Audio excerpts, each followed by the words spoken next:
আসসালামু আলাইকুম ওয়া রাহমাতুল্লাহি ওয়া বারাকাতুহু। আমাদের একজন রোগীর নাম হলো আকিম আক্তার।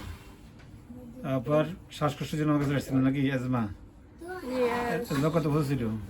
8 বছর ছিল। 8 বছর। জি, 8 বছর কি ওষুধ খেয়েছেন? 8 বছর এই বিভিন্ন ডাক্তার কাছে গেছিলাম, এমনি এয়ার ডাক্তার আর কি, আমি অ্যালোপ্যাথিকের কাছে নাম বলার গেছিলাম। দরকার নেই। হ্যাঁ, জি, ওই এগুলো পরীক্ষা দিয়েছিল, এগুলো বলছে যে মানে যতদিন বাঁচে থাকে ততদিন খাইতে হবে, এটা বলছিল। যতদিন আর বাঁচে ইনহেলার থাকেন। একটা দিছিল, জি, এটা বলছিল। এই কথা কজন ডাক্তার বলছিল? ডাক্তার ওই যেটার কাছে গেছি, অ্যালার্জি ডাক্তার কাছে গেছিলাম আর কি, অ্যালোপ্যাথিক ওইগুলো, ওইটা উনি বলছিল মানে যে কদিন বাঁচেন এই কদিন আজমার ওষুধ ছাড়াই খেতে যেতে হবে। হবে, এটা বলছিল। জি, আবার আমার কাছে এসেছে কত বছর আগে? আপনার কাছে আসছি 3 বছর হয়ে যায়। প্রথম কদিন ওষুধ নিয়েছিলেন? প্রথম 3 মাস খাইছিলাম, 3 মাসের কোর্স খাওয়ার পরে আর 1 বছর ভালো ছিলাম। এরপরে এমনি সামান্য বেশি সমস্যা হয় না, একটু দেখা দিছে মতন, আবার তিন কোর্স খাওয়ার পরে আলহামদুলিল্লাহ এখন ভালো আছি। মানে 1 বছর আগে আসছেন, 3 মাস খাইছেন। হ্যাঁ হ্যাঁ, আর 1 বছর আমার কাছে আসেন নাই। না না, আর 1 বছর আছে। এরপর আবার 3 মাস আসছেন, জি, এখন আর এসেছেন না। না এখন আর আসছে। আমার ফর্মুলার মধ্যে আপনি এখনো ঢুকে নাই। আমরা যে ফর্মুলা বলি ওই ফর্মুলাতে আপনি এখনো আসেন নাই। জি। আমি বলি যে টানা 6 মাস খেতে বলি, এরপরে গ্যাস না, চুকেন উঠে। প্রথম 6 মাস, 6 মাস খাইছি প্রথম। হ্যাঁ, এরপরে বছর আর আসি নাই। এরপর আবার 3 মাসের 6 মাসের কথা বলছেন, 3 মাস খাওয়ার পরে মানে সুস্থ দেখা দিছে আর মানে কজন এখন কমাই রাখলে, গ্যাপটা রাখলে ভালো, এটা বলছিলাম একটু। আচ্ছা গ্যাপ রাখতে বলছে। গ্যাস কোনো চুলকানি উঠছিল? হ্যাঁ, বাইরে হয়েছে গাড়িতে, প্রথম যে সময় খাইছে একটু কষ্ট হয়েছে, কষ্ট হলে গ্যাস চুলকানি গেছে? হ্যাঁ হ্যাঁ, চুলকানি গাড়িতে পরে বাইরে এখন গেছে। নাই? জি, এখন জোরে একটা কাশি দেন। আলহামদুলিল্লাহ, নাই এর মধ্যে নাই। না এখন নাই। তাহলে আমাদের কথা হলো যে ডাক্তার সাহেব বলছে যে অ্যাজমাটা আজীবন চলবে। হ্যাঁ হ্যাঁ, এটা ওষুধ যতদিন আজীবন বাঁচে চলবে, থাকে ততদিন খাইতে হবে, এটা বলছে। যতদিন বাঁচেন। ইনহেলারটা দিছিল। জি। এখন তো এই শীতে লাগে নাই। না না না, এই শীতে আলহামদুলিল্লাহ আসলে ভালো গেছে। ভালোই আছে। জি, তাহলে এখানে আমরা কথা বলি যে একটা অ্যালার্জি উঠার পরে স্কিন ডিজিজ দেখা দেওয়ার পরে শরীরে কোনো রোগ থাকে না, রোগটা মোটামুটি জি চলে যায়। যা আপনাদের ঘরের একটা রোগী আসলে সাদিয়া। জি, সাদিয়া কি সমস্যা ছিল? ওর তো পুরোপুরি মানে হাঁটাই বন্ধ হয়ে গেছে ভাই। হাঁটা বন্ধ হয়ে গেছে। তারপরে এখন আলহামদুলিল্লাহ সুস্থ। কোলে করে আমার চেম্বারে এনেছিল। জি কোলে করে এনেছিল না? জি 3 মাস পরে অ্যালার্জি উঠছিল।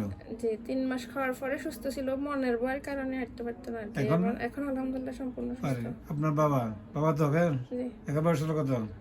55। 55। ক্রিয়েটিনিন 5.9, খারাপ অবস্থা। হিমোগ্লোবিন A1C 7.5, এটাও খারাপ অবস্থা। লিভার অবস্থাও খারাপ, সবগুলো খারাপ।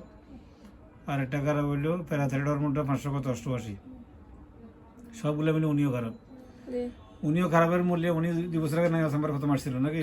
জি, 2 বছর আগে। আমি এখন যে পরামর্শ দিয়েছি তখন পরামর্শগুলো দিয়েছি মানে নাই, মনে হচ্ছে বড় ডাক্তার কাছে গেলে ভালো হয়ে যাবো। হ্যাঁ, বিভিন্ন সমস্যা ছিল তো, মানে ওই বলছিল যে মানে এগুলা তো ধরেন একইভাবে ওষুধগুলো একসাথে দিয়েছেন, আর প্রেশার ওষুধ খাওয়ানো লাগে একটা, ডায়াবেটিস একটা, বিভিন্ন। ওই জি ওই জি, চিকিৎসাটা যদিও মানে বলে আধুনিক একসাথে। চিকিৎসা পদ্ধতি, জি ঠিক জি আছে জি না? জি, এটা আধুনিকতার কিছু নেই। হচ্ছে। আমি এটা বিরুদ্ধে বলতেছি না, বিপদে পড়ে খেতে পারবেন। রোগ চাপা দেওয়ার জন্য, রোগ চিকিৎসা না, রোগ চাপা দেওয়ার জন্য উপতিটা সর্বোৎকৃষ্ট ফেতা, সর্বোৎকৃষ্ট ফ্যাশন, মানে ফেতি, সর্বোৎকৃষ্ট ফেতি। ওখানে রোগ চাপা দিতে পারে, রোগ ডাইভার্ট করতে পারে, যেটা হোমিও ডাক্তার সাধারণত কম পারে। আমরা পারি, কম পারি। যদি 2 বছর আগে উনি আমার চেম্বারে থাকতেন, আমার নিয়মিত কথা শুনতেন, এতটুকু ক্ষতি তার হইতো না। আমি আশা করি এতটুকু ক্ষতি হইতো না। এই যে আপনি একটা রোগী আলহামদুলিল্লাহ ভালো হয়ে গেছেন, এটা ভালো লাগে। বাগিনা ভালো আছে, বাগনি ভালো আছে, এটা ভালো লাগছে। আরো রোগী দিয়েছেন নিশ্চয়? জি, আমার ছেলে 2 জনের নিয়ে আসছিল, এটা কি জন্য ভালো আছে? আলহামদুলিল্লাহ 3 জন আছে, ভালো আছে। হ্যাঁ, ভালো আছে, এটা আমরা খুশি। জি, একটা রোগী হোমিও ডাক্তার কাছে ভালো হলে সে অনেকগুলো রোগী পাঠায়, সে অনেকগুলো রোগী পাঠায়। পাঠাইছি, আমি অনেক জনের বলছি, আমার পাশের পাশে টনসিল অপারেশন করে বলে গেছে, এরকম রোগী অসুস্থ। সুস্থ হয়ে গেছে, জি জি, আলহামদুলিল্লাহ, দোয়া করতে বলবেন। জি আর কখনো ইমার্জেন্সি ছাড়া, ইমার্জেন্সি আমরা পারি, অত বিশ্বাস করতে পারে না অনেকে, ইমার্জেন্সি ছাড়া কত ওষুধ খাওয়ার দরকার, হোমিও ওষুধ ভিন্ন ওষুধ খাওয়ার দরকার নেই। জি, যখনই পারবেন। এখানে বাবার মতো কেস আপনার হবে না। বাবা যে 55 বছর বয়সে অসুস্থ হয়ে গেছে, আপনার এটা হবে না। আপনি আমার সাথে যোগাযোগ রাখবেন। আমি হোক, আমারও অত যে কোনো একটা ভালো হোমিও ডাক্তার যেটা পছন্দ করেন ওটা যোগাযোগ রাখবেন। যোগাযোগ রাখার পরে শরীরটা ভালো থাকবে। শরীর ভালো থাকার জন্য সুষম খাদ্য, কায়িক পরিশ্রম, পূর্ণ বিশ্রাম, ঠিক আছে? এগুলো সব মাথায় রাখবেন। কুখাদ্য খাবেন না, বাজার জিনিস খাবেন না, প্যাকেটের দোকানে খাবেন না। লালাটা খাওয়া যাবে না, লালাটা বলে যদি প্যাকেটটা, এটা খাওয়া যাবে না। বেকারি খাদ্য খাওয়া যাবে না, পাস্তা নুডলস এগুলো খাওয়া যাবে না। হ্যাঁ, বুঝছি। যত মডিফিকেশন খানা আছে খাওয়া যাবে না। আর হোটেল খাবারটা যত অ্যাভয়েড করা যায়, যতটুকু অ্যাভয়েড করা যায়। যাক, ভালো আছেন, খুশি হইলাম। বাবারও তো কিছু করতে পারবো না, তো চেষ্টা করবো আল্লাহ কিছু ভালো রাখতে পারবো। হ্যাঁ, ঠিক আছে, দোয়া করবেন। আসসালামু আলাইকুম ওয়া রাহমাতুল্লাহ।